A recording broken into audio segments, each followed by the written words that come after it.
SBS senior secondary school Bilari में हिंदी दिवस के अवसर पर रामचरितमानस काव्य पाठ प्रतियोगिता एवं संस्कृत श्लोक प्रतियोगिता का आयोजन किया गया एवं हिंदी दिवस बड़े ही धूमधाम से मनाया गया।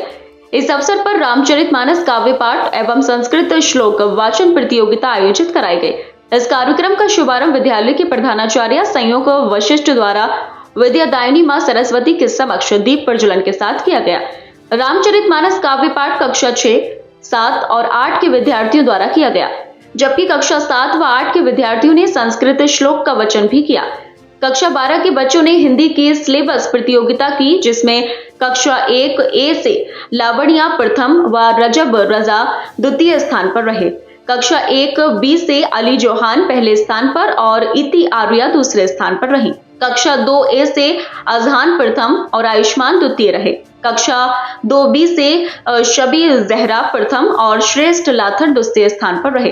कक्षा 3, 4 और 5 के विद्यार्थियों ने सुंदर कथावाचन की प्रस्तुति की, जिसमें कक्षा 3 से आलिया फातिमा प्रथम और ग्रंथ गुप्ता द्वितीय, कक्षा 4 से तेजस्वी दुबे प्रथम और बानिया द्वितीय स्थान पर रही। कक्षा 5 से अवंतिका रस्तोगी प्रथम और आलिया नूर द्वितीय स्थान पर रही। इसका अर्थ है हे मां सरस्वती, आप वर देने वाली, वरदान देने वाली, इच्छाओं को पूरा करने वाली, आपको नमस्कार है। विद्या आरंभ करूंगी, मुझे सदा सफलता प्राप्त प्रदान करें। हम लिखते श्लोक भारती कुतुब विद्या विद्यार्थी भारती बदले विद्या विद्यार्थी सुख चाहने वाले को विद्या कमाओ, विद्या चाहने वाले को सुख कमाओ, चाहने वाले को विद्या त्याग देनी चाहिए और विद्या चाहने वाले को सुख त्याग देना चाहिए। हम लिखते श्लोक ईशान विद्या न तपो न दानं ज्ञानं प्रशीलं न गुणो न धर्म ते विद्यलोके भुवि भारभूता मनुष्य रूपे प्रकाशवन्ति। इसका अर्थ है जिस मनुष्य के पास न कोई ज्ञान है, न कोई काम कर सकता है और न ही कर सकने की शक्ति है, ऐसे मनुष्य पृथ्वी पर खार होकर जानवरों की तरह रहते हैं। अनाश्वते कर्म परम कार्य, अर्थात इसका तात्पर्य कुछ इस प्रकार है। भाग्य रुक जाए तो गुरु रक्षा करता है, गुरु रुक जाए तो कोई नहीं होता।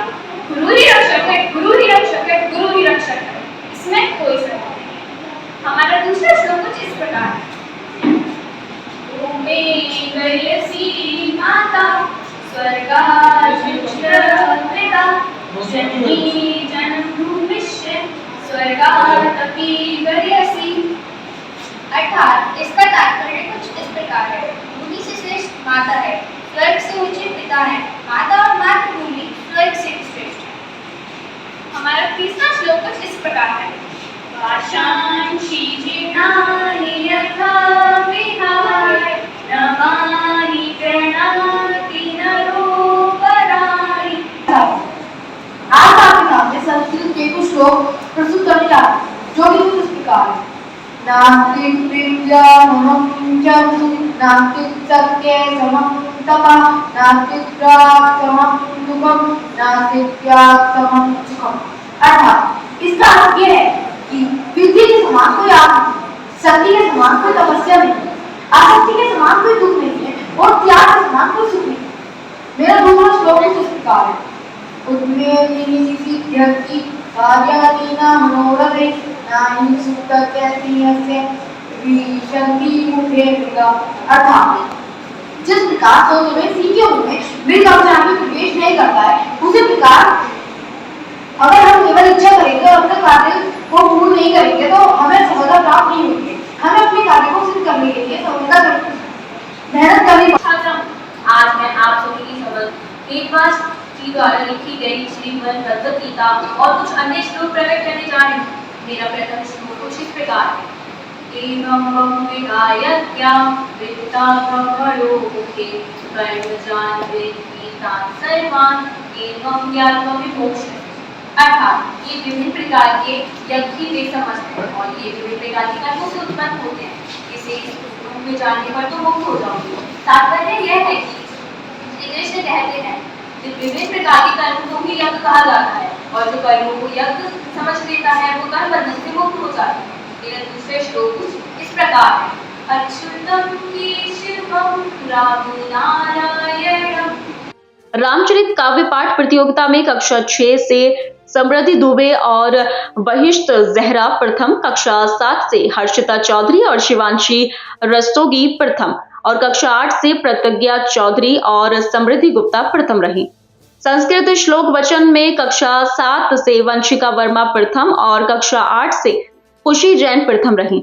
विद्यालय की प्रधानाचार्य संयोग वशिष्ठ जी ने कक्षा 6, 7, 8 के सभी विजेताओं को मेडल देकर सम्मानित किया और अन्य सभी को आगे बढ़ने के लिए प्रेरित किया। सभी को हिंदी दिवस की हार्दिक शुभकामनाएं दी। परिचय आपने तैयार किया होता है उसमें उसके अकॉर्डिंगली परिवर्तन करने चाहिए। ठीक है, ये कई बच्चों ने गलतियां करी, ये मैंने पॉइंट लिखा था और ये आपको आगे के लिए आगाह कर रहा हूँ। कभी आप इंटर हाउस कंपटीशन या इंटर स्कूल कॉम्पिटिशन्स में जाते हैं तो ये देखना होता है कि मंच पर कौन कौन लोग मौजूद हैं और आपको किस किस को एड्रेस करना है। ठीक है, पहला आप लोगों को इस पर ध्यान रखना होगा। दूसरा, जब आप लोग रामायण पाठ का परिचय पाठ कर रहे थे तो परिचय में केवल 1 या 2 ग्रुप के अलावा किसी ने भी ये नहीं बताया कि जो दोहा और चौपाई आप लोग प्रस्तुत करने जा रहे हैं वो किस कांड से है।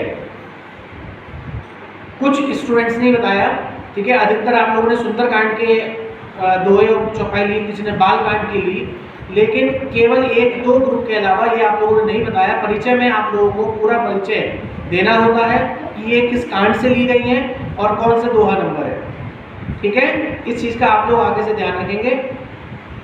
तीसरा, पता नहीं आप लोगों के सिलेबस में भी आया है या नहीं है, दोहा, चौपाई और सोरठा, ये 3 चीज़ों से मिलकर रामचरितमानस का निर्माण हुआ है और हर दोहा का, चौपाई का और सोरठे का जो उच्चारण होता है उस उच्चारण में सब में भिन्नता होती है।